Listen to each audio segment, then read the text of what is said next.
हमें राहुल और वाईकाउंट ओम एक कमरे में बैठे दिखाए जाते हैं और दोनों चाय पी रहे थे। तो डॉक्टर चाय का कप रखते हुए कहता है, तो राहुल, क्या आज आपको कोई पेन महसूस हुई? तो राहुल कहता है, असल में जितना पहले मुझे पेन महसूस होता था, अब पेन की फ्रिक्वेंसी ये ज़्यादा हो गई है। और जब से मैंने वो पोशन इस्तेमाल करना शुरू किया है, ये तो कुछ ज़्यादा ही बढ़ रहा है। तो डॉक्टर कहता है, क्या क्या इसका मतलब है कि मेडिकेशंस वो आपकी सेंसेस को स्टिमुलेट कर रही हैं? तो वो कहता है, नहीं नहीं, पेन की शिद्दत कम हो गई है, लेकिन पेन अब वो कभी भी अचानक हो जाती है।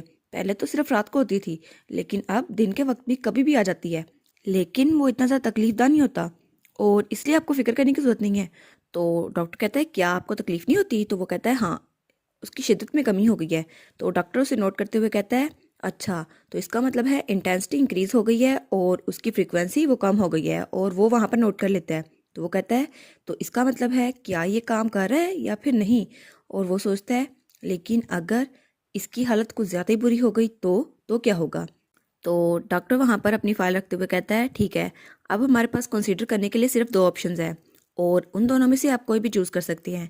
पहला ऑप्शन कि हम उस डोसेज को कम कर दें और आप उसे खाएं और बताएं कि आपको कैसा फील होता है। तो राहुल कहता है, अच्छा, तो इसका मतलब है दूसरा ऑप्शन ये होगा कि मैं उसी मेडिसिन को वैसे ही खाता रहूं? तो वाइकाउंट ओर्म कहता है, हाँ, बिल्कुल सही, लेकिन ये मेरा पर्सनल ओपिनियन है, लेकिन अगर आप चाहते हैं तो डोसेज को कम कर सकते हैं। तो राहुल कहता है, नहीं, मैं इसको वैसे ही लूंगा जैसे आप दे रहे हैं। तो डॉक्टर कहता है, क्या आप श्योर हैं? तो वो कहता है, हाँ, अब मैं पीछे नहीं हट सकता। मैंने पहले बहुत ज़्यादा मेहनत की है और इस पेन को मैं बर्दाश्त कर सकता हूँ, इसलिए मुझे लगता है ये बहुत ज़रा अच्छी रहेगी मेरे लिए। तो वाईकाउंट ओम कहता है, लेकिन आप किस बेसिस पे ये कह रहे हैं? तो वो कहता है, इसकी कोई बेसिस नहीं है, बस ये मेरी गट फीलिंग है। तो वाईकाउंट ओम कहता है, आपकी गट फीलिंग, ये तो काफ़ी ज़्यादा ट्रस्टवर्दी होगी ना? तो राहुल कहता है, हाँ, मैंने जब भी अपने प्लान्स को फॉलो किया है मुझे हमेशा नाकामी हुई है, लेकिन जब भी मैंने अपनी गट फीलिंग को फॉलो किया है मुझे हमेशा कामयाबी हुई है, और जंग में हमेशा मैं इसी वजह से जीतता था, और इसीलिए मुझे इस पे पूरा भरोसा है। तो आपको भी मेरी गट फीलिंग पे भरोसा होना चाहिए। तो वाईकांट ओम कहता है, हाँ हाँ, इसकी गट फीलिंग, इसकी वजह से मुझे नहीं पता था इसकी इतनी खतरनाक साइड भी है, लेकिन चलो, जैसा तुम कहोगे मैं वैसा ही करूंगा। तो वो कहता है, ठीक है, अब राहुल के सुजेशन के साथ ही चलते हैं। तो राहुल कहता है, थैंक यू। और वहां पे वही पोर्शन रखा हुआ था जिसके नीचे लकड़ियां थी। तो वाइकाउंट ओम पूछता है, लमील के साथ आपके ताल्लुकात कैसे जा रहे हैं? तो हमारा राहुल वो चाय पी रहा था, उसके मुंह से चाय निकल जाती है। तो डॉक्टर उसको रुमाल देते हुए कहता है, हाँ, बताइए ना मुझे। तो राहुल कहता है, हाँ, उसके साथ तो अच्छी चीज़ें जा रही हैं। तो वाइकाउंट ओम कहता है, नहीं नहीं, मैं उसके बारे में नहीं पूछ रहा, मैं आपके रिलेशनशिप के बारे में पूछ रहा हूँ। वैसे भी मुझे लगता है आप लोग कुछ ज़्यादा ही करीब आ गए हैं। तो वो कहता है, हाँ, ऐसा है तो सही। तो वाइकाउंट ओम कहता है, नहीं, मैं आपके मैरिटल स्टेटस के बारे में पूछ रहा हूँ। तो राहुल वो शर्मा रहा होता है। तो वाइकाउंट ओम कहता है, वैसे भी मैं सिर्फ ये बता रहा हूँ कि कुछ भी हो जाए, लेकिन कोई गारंटी नहीं है, कोई भी कितना रहमदिल क्यों ना हो, वो आखिर तक रहमदिल ही रहता। तो राहुल कहता है, क्या? अगर ऐसा है तो मुझे क्या करना चाहिए? और वो बड़ी टेंशन में आ गया था। तो वाइकन टॉम कहता है, राहुल, तो इसके लिए आपको कुछ ऐसा करना चाहिए कि काइंडनेस दोनों तरफ से हो, इससे आपका ताल्लुक कुछ ज़्यादा ही अच्छा हो जाएगा। और फिर सीन चेंज होता है और हमें हमारी कैरल दिखाई जाती है, जो बहुत ही ज़्यादा थक चुकी थी। वो कहती है, मुझे तो बाद में कार्लोस को खत भी लिखना है, उसने तो मुझे इतने ज़्यादा खत लिखे थे और मैंने उनका जवाब भी नहीं दिया, लेकिन मैं तो बहुत ज़्यादा थक गई हूँ। और लमील, वो तो वहां बैठ के कहानियां पढ़ी होगी, शायद मुझे छुप के कहीं सोचना चाहिए ताकि लमील को मैं मिलूं ना। और फिर वो आगे जाती है तो वहां पर हमारा राहुल था। वो कहती है, सर राहुल, आप यहाँ पर क्या कर रहे हैं? तो राहुल उसकी तरफ देखता है। तो वो सोचती है, चलो, अच्छा काम हो गया, मैं अभी सर राहुल को उनके कमरे में भेज देती हूँ, फिर वो वहां पे बिजी हो जाएंगी और मैं जाके आराम से सो जाऊंगी। तो वो कहती है, अगर आप मुझसे मिलने आए हैं तो मैं अभी उनको बुला देती हूँ। तो वो कहता है, नहीं नहीं, मैं तो कैरल से मिलने आया था। तो कैरल कहती है, क्या, मुझसे? तो राहुल कहता है, हाँ हाँ, ऑफकोर्स आपसे। तो वो सोचती है, अगर लमील को पता चल गया कि मैं आपसे मिली हूँ, वो तो मुझे जान से मार डालेगी, और वो कहेगी, कैरल, तुम तो मेरी अच्छी दोस्त थी। लेकिन नहीं नहीं, मेरी अभी तो मंगनी भी नहीं हुई, मुझे नहीं मरना इतनी जल्दी। तो राहुल कहता है, क्या, आपको क्या हुआ? तो वो कहती है, ऐसा समझिए कि मैंने आपके प्रपोजल को सुना ही नहीं है। वो कहता है, प्रपोजल? पर मैंने क्या कहा? तो वो कहती है, हैं, लगता है मैंने कुछ गलत समझ लिया। तो कैरल कहती है, नहीं नहीं, ये सिर्फ एक मजाक था, इसको ऐसे प्रिटेंड करना जैसे आपने सुना ही नहीं है। वो कहता है, हैं, लेकिन हुआ क्या है? तो कैरल कहती है, अच्छा, तो फिर आप बताएं, आप यहाँ पर क्यों आए हैं? तो वो कहता है, असल में मैं आपसे कुछ सवाल पूछना चाहता था लमील के बारे में। तो कैरल कहती है, क्या, मिस लमील के बारे में? तो वो शर्माते हुए कहते हैं, हाँ, क्या मैं जान सकता हूँ कि लमील को क्या पसंद है? और वो बड़ा ही शर्मा रहा था। हमारी कैरल कहती है, लेकिन क्यों? तो वो कहता है, मैं उनको एक गिफ्ट देना चाहता हूँ। तो वो सोचती है, अच्छा, तो इसलिए ये मेरे पास आया था, इसलिए वो डायरेक्ट लमील के पास नहीं गया। तो वो कहती है, इसका मतलब है आप उनको गिफ्ट दे रहे हैं? लेकिन वो सोचती है, उप्स, मुझे तो खुद भी नहीं पता, लमील के बारे में तो मुझे खुद नहीं पता, लेकिन अगर मैंने उनको बता दिया कि वो नावल्स पढ़ती हैं और उसने मेरी बात सुन ली, वो तो मुझे पक्का मार देगी। तो वो कहती है अच्छी बात है, लेकिन लमील को क्या पसंद हो सकता है? उसको तलवार पसंद है, लेकिन ऐसा नहीं है कि वो तलवार खरीदना चाहती हो या कोई गिफ्ट उसे दे तो वो पसंद करे। लेकिन जब भी मैं लमील से पूछती थी उसे क्या करना है, तो वो कहती थी कुछ भी कर लेंगे। उसको तो ज्वेलरी भी पसंद नहीं है और कोई खास चीजें भी नहीं। तो राहुल कहता है तो फिर उसे क्या पसंद हो सकता है? तो कैरल कहती है मे बी कोई हैंडमेड गिफ्ट, कुछ भी हो, चाहे उसको एक पत्थर भी दे दें वो खुश हो जाएगी। तो वो कहती है अगर ये गिफ्ट आपकी तरफ से होगा तो उनको कुछ भी पसंद आ जाएगा, ठीक है, और अगर ये हैंडमेड गिफ्ट हुआ तो और भी ज्यादा अच्छा है। तो राहुल कहता है क्या उनको पसंद आ जाएगा? तो कैरल कहती है हाँ, मैंने सुना था कि दिल से दिया हुआ गिफ्ट सबसे ज्यादा अहमियत रखता है, इसलिए आप अपने हाथ से कोई बनी हुई चीज उनको देना। तो राहुल सोचता है अपने हाथ से बनी हुई चीज, क्या उनको सच में ये पसंद आ जाएगी और लमील क्या सच में खुश हो जाएगी? तो वो कहता है ठीक है, मैं ऐसा ही करूंगा। और वो वहां से जाते हुए कहता है थैंक यू सो मच आपके आंसर के लिए, लेकिन मुझे अभी काम शुरू करना होगा। तो कैरल कहती है क्या अभी? लेकिन इतनी भी जल्दी नहीं है, आप 2-3 दिनों बाद बना सकती हैं। तो वो कहता है नहीं नहीं, जितनी जल्दी हो सके मुझे उतनी जल्दी गिफ्ट बनाना होगा, इसलिए मुझे अभी काम शुरू करना होगा। तो कैरल कहती है ये तो आपकी सिंसियरिटी को शो करता है। तो वो कहता है हाँ, लेकिन मेरे पास कोई क्राफ्टिंग स्किल्स नहीं है, इसलिए मैं अपनी बहुत ज़्यादा मेहनत करूंगा, और ये हैंडमेड गिफ्ट होगा इसलिए मुझे और भी मेहनत करनी होगी। तो कैरल कहती है ठीक है, लेकिन मुझे तो बताते जाएं। वो सोचती है एटलीस्ट मुझे तो पता हो वो गिफ्ट है क्या जो आप बना रहे हैं। और उसके बाद सीन चेंज होता है और हमें कुछ दिनों बाद रात का सीन दिखाया जाता है, जहाँ पे हमारा राहुल बैठा हुआ था और वो कुछ डॉक्यूमेंट्स पे काम कर रहा था और वो वहाँ पर कुछ लिख रहा था।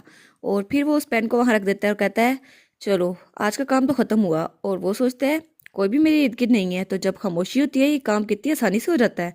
और उसे लमील की याद आती है जिसने उसे चाबी दी थी और उसे कहा था आप मेरी स्टडी रूम को कभी भी यूज़ कर सकती हैं जब तक आप चाहें। तो वो सोचता है लमील की वजह से मैं अपनी पर्सनल स्पेस खुद ले पाया हूँ और इसलिए काम ज़रा आसान हो गया है।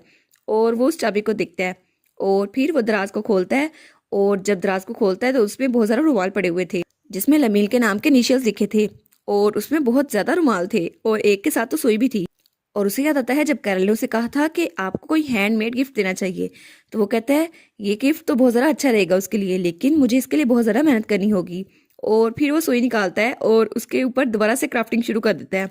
और वो दिल में सोचता है आई होप ये देखकर लमील बहुत ज़्यादा खुश होगी। लेकिन दूसरी तरफ लमील तो बेखबर सोई हुई थी बड़े आराम से, उसको तो किसी की फिक्र ही नहीं थी।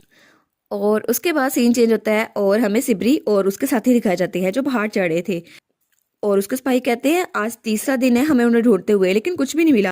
तो सिबरी कहता है नहीं, थोड़ी देर बाद हमें बीस्ट विलेज मिल जाएगा, तो तुम्हें वहां जाना होगा और पूछना होगा, इसलिए बस थोड़ा सा इंतजार और कर लो। और फिर वो पहाड़ी के ऊपर पहुंचता है और कहता है बस हम लोग पहुंच गए। और नीचे पूरा गांव था। वो कहता है इस गांव में 20 लोग रहते हैं, इसलिए मैं उनसे पूछ सकता हूँ। तो उसका सिपाही कहता है हमने तो पहले भी बीस्टमैन को बहुत ज्यादा देखा है, लेकिन ये तो उनका असली गाँव है, मैं तो पहली बार देख रहा हूँ। तो सिबरी वहां से छलांग लगाता है और नीचे उस गाँव में पहुंच जाता है और उसने बड़ी परफेक्ट लैंडिंग की थी। तो उसके साथी कहते हैं सर सिपरी आप हमें छोड़ के कैसे जा सकते हैं? और सारे ऊपर चीख रहे थे और वो कहते हैं इतनी डिस्टेंस हम कैसे कवर करें? तो सिपरी कहता है खुद काम करो, अब ये भी मैं तुम्हें करके दूं। और उसके बाद वो एक घर के सामने पहुंचता है और दरवाजे पे नॉक करता है और कहता है क्या कोई यहाँ पर है? तब वहां पे एक लड़की दरवाजा खोलती है और वो कहती है आप, लेकिन एक इंसान यहाँ पे क्या कर रहा है? और उसके कान भी बेर की तरह थे। तो सिबरी कहता है माफ कीजिएगा, लेकिन मेरा नाम है सिबरी और मैं एक ग्रे वुल्फ फैमिली को ढूंढ रहा हूँ, क्या आपने उनको देखा? तो वो कहती है वुल्फ फैमिली? तो वो औरत कहती है हाँ, ग्रे वुल्फ फैमिली यहाँ पर आई तो थी 2 दिन पहले। तो सिबरी वहां पे नोट करते हुए कहता है 2 दिन पहले? क्या मैंने सही सुना? तो वो कहती है हाँ, 2 दिन पहले वो लोग यहाँ पर आए थे। और सिबरी कहता है क्या आप बता सकती हैं वो लोग यहाँ पर क्यों आए थे? तो वो कहती है हाँ, शायद वो अपने बेटे को ढूंढ रहे थे, उन पे किसी मॉन्स्टर्स ने हमला कर दिया था और उसकी वजह से उनका बेटा गायब हो गया था। सिबरी सोचता है ये तो वही स्टोरी है जो लुआन ने हमें सुनाई थी, तो इसका मतलब है ये बात सच है। तो वो कहता है कि आप जानती हैं वो कहाँ पर हैं? तो वो कहती है हाँ, वो नॉर्थ वेस्ट की तरफ गए होंगे। तो सिबरी कहता है नॉर्थ वेस्ट, वो तो मॉन्स्टर्स का इलाका है ना, और वहां पर तो बहुत ही ज्यादा मॉन्स्टर्स है, अगर हमने उन्हें रोकने की कोशिश की और वो किसी मॉन्स्टर के हाथ चढ़ गए तो वो उसको थैंक यू बोलते हुए कहता है आपकी कोऑपरेशन के लिए थैंक यू, अब मैं जाता हूँ। और फिर वो वहां से जा रहा होता है, तभी उसे आवाज आती है सर सिबरी। तो वो कहता है चलो कम से कम तुम लोग पहुंच तो गए। और उसके सिपाही बहुत ज्यादा थके हुए थे। वो कहते हैं ऐसा लगता है हम लोग मरने वाले हैं। तो सिबरी कहता है तुम लोग बात आखिर किस तरह कर रहे हो? तो वो कहते हैं सॉरी सॉरी। तो सिबरी कहता है ठीक है, इन्वेस्टिगेशन तो हो गई है, इसलिए हमारे पास 2 ऑप्शन बचते हैं, या तो हम लोग वापस जाएं और पूरी ताकत लेकर आए और उनको ढूंढे, या फिर अभी एक पहाड़ी को पार करें और उसकी फैमिली तक पहुंच जाएं। तो सब लोग कहते हैं क्या वापस जाएंगे, 30 मिनट लगेंगे, इतनी देर लगाएंगे और फिर वापस आएंगे? नहीं नहीं, ये तरीका तो बहुत ज्यादा है। और उसके साथी कहते हैं लेकिन जो पहाड़ी है वहां पे तो बहुत ज्यादा मॉन्स्टर्स है, वहां तो बहुत ज्यादा खतरा है, और अगर किसी मॉन्स्टर के हाथ हम लग गए तो हम तो मरे ही समझो। और वो सोचते हैं शायद ये हमारा फ्यूनरल हो जाए। तो उनमें से एक स्पाई पूछता है सर सिब्री, क्या इस सर्च को जारी रखने की कोई खास वजह है? तो सिब्री कहता है हाँ, मैं लुआन को उसकी फैमिली के साथ मिलाना चाहता हूँ, और एक छोटा सा बच्चा अपनी फैमिली से अलग हो गया है, मुझे बहुत ज़रा बुरा लग रहा है, और वो लोग हमारे सिटीजन्स भी हैं, इसलिए उनकी हेल्प करना हमारा फर्ज बनता है। तो उसका स्पाई कहता है क्या वो क्राउड फैमिली के सिटीजन्स है? तो सिब्री कहता है हाँ, मैं 100% श्योर तो नहीं हूँ, लेकिन जैसा कि लुआन ने कहा था वो लोग क्राउड टेरिटरी में आ रहे थे और तभी उन पर मॉन्स्टर्स ने हमला कर दिया था, और अगर वो लोग बॉर्डर को क्रॉस कर लेते तो वो हमारे इलाके का हिस्सा होते और हमारे सिटीजन्स होते। शायद वो लोग यहाँ पर इसलिए आए थे क्योंकि हमारी टेरिटरी बीस्ट मैन के लिए बहुत ज़्यादा फ्रेंडली है, लेकिन चाहे कुछ भी हो जाए मुझे उन लोग को प्रोटेक्ट करना ही होगा, इसलिए मैं कुछ भी करके उनको ढूंढ के रहूंगा।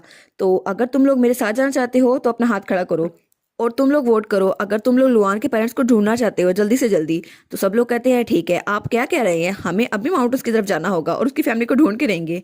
और फिर हमें पहाड़ का सीन दिखाया जाता है जहाँ पर बहुत ज़्यादा चीलें उड़ रही थी, और वहाँ पर बहुत ही ज़्यादा मॉन्स्टर्स थे जो बहुत ही ज़्यादा खतरनाक लग रहे थे। और तभी हमें एक हाथ दिखाया जाता है जहाँ पे पंजे थे, और वहाँ पे बीस्ट मैन थे, और वो एक लड़की और एक आदमी थे, और वो आदमी बहुत ज़्यादा रो रहा था। तो औरत उसे दिलासा देते हुए कहती है लुआन ठीक होगा और वो जिंदा होगा। तो वो कहता है मैं जानता हूँ, लेकिन मुझे इतना गुस्सा क्यों आ रहा है, मुझे कुछ नहीं पता, अगर लुआन को कुछ हो गया या उसे मॉन्स्टर्स ने पकड़ लिया तो क्या होगा, और लुआन वो तो बहुत ज़्यादा छोटा है अभी। और तब वो औरत उसे गले लगाती हुई कहती है कोई बात नहीं, हमारा बेटा हमें जल्दी मिल जाएगा। और तब लुआन के मॉम और डैड बहुत ज़्यादा परेशान थे, और लुआन का डैड बहुत ज़्यादा रो रहा था। तभी उसके मॉम को किसी की आवाज़ आती है, तो वो कहती है मुझे लगता है यहाँ पर कोई है, और इस आवाज़ को सुनकर लगता है यहाँ पे कोई इंसान है। तो वो वहां से चिल्लाकर कहती है कौन है यहाँ पर, जो भी है अपने आप को जाहिर करो वरना तुम्हारे लिए बहुत ज़रा बुरा होगा। और तभी वहां झाड़ियों से कोई निकलता है और वो उसकी तरफ बढ़ता है, और उस आदमी के हाथ में तलवार थी। तो वो कहती है क्या एक चाकू, क्या ये एक हंटर है? और वो बड़े खतरनाक अंदाज में उसके सामने आती है शिकार करने के लिए। लेकिन वहां पर था सिबरी, वो कहता है एक्सक्यूज मी, क्या आप लुआन के पेरेंट्स हैं? तो लुआन की मॉम वहीं पे रुक जाती है और कहती है क्या, लेकिन तुम मेरे बेटे को कैसे जानते हो? तो सिबरी कहता है चले अच्छी बात है, हमने आपको ढूंढ ही लिया। तो वो कहती है क्या? और इसी के साथ ये वाला पार्ट यहाँ पर ख़त्म। तो आप लोग बताइएगा आपको ये पार्ट कैसा लगा। प्लीज़ लाइक करिएगा, कमेंट करिएगा और शेयर करिएगा। और जो न्यू व्यूवर्स हैं काइंडली वो चैनल को सब्सक्राइब कर दें। और पिछली वीडियोस का लिंक आपकी स्क्रीन पर नज़र आ रहा होगा तो काइंडली उनको भी चेकआउट कर लें। Thank you so much.